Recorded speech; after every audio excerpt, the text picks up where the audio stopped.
अमरावती शहरात पुन्हा एकदा कोरोना विषाणूने डोके वर काढले आहे. कोरोना काळातील भयावह आठवणी अजूनही लोकांच्या मनात ताज्या असताना एका 56 वर्षीय महिलेला कोरोनाची लागण झाल्याने शहरात खळबळ माजली आहे. या घटनेमुळे आरोग्य यंत्रणा सतर्क झाली असून संभाव्य धोक्याचा सामना करण्यासाठी तयारी सुरू करण्यात आली आहे. अमरावती शहरात कोरोनाचा पहिला पॉझिटिव्ह रुग्ण आढळल्याने नागरिकांमध्ये भीतीचे वातावरण निर्माण झाले आहे.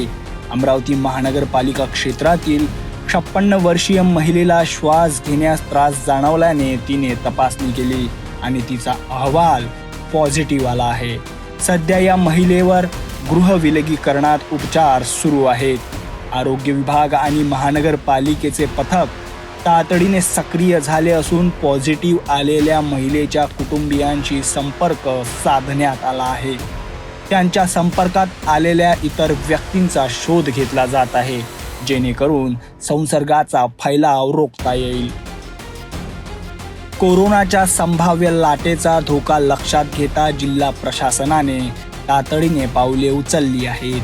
जिल्हा सामान्य रुग्णालयात कोरोना चाचणीची सुविधा पुन्हा एकदा उपलब्ध करून देण्यात आली आहे.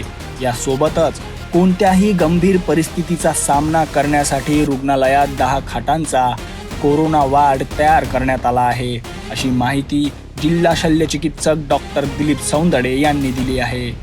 सदगीर रुग्ण हा महानगरपालिका क्षेत्रातील असून एक 56 वर्षाची महिला आहे आणि तिला श्वसन समस्येचे काही लक्षणं आल्यामुळं आपण तिची तपासणी केलेली आहे.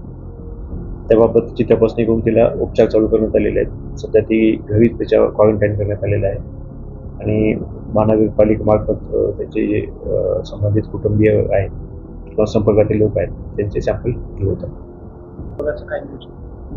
सध्या स्थितीमध्ये आपल्याकडे त्याचे टेस्ट सध्या जिल्हा रुग्णालयात आपण टेस्टिंगची व्यवस्था केलेली आहे. तसंच महानगरपालिकेला सुद्धा आपण काही किट त्या तपासणीसाठी दिलेले आहेत आणि आपल्याकडे आपण 10 बेडचा एक वॉर्ड त्यासाठी आपण तयार केलेला आहे. अमरावती शहरात कोरोनाचा शिरकाव झाल्याने नागरिकांनी अधिक सतर्क राहण्याची गरज आहे.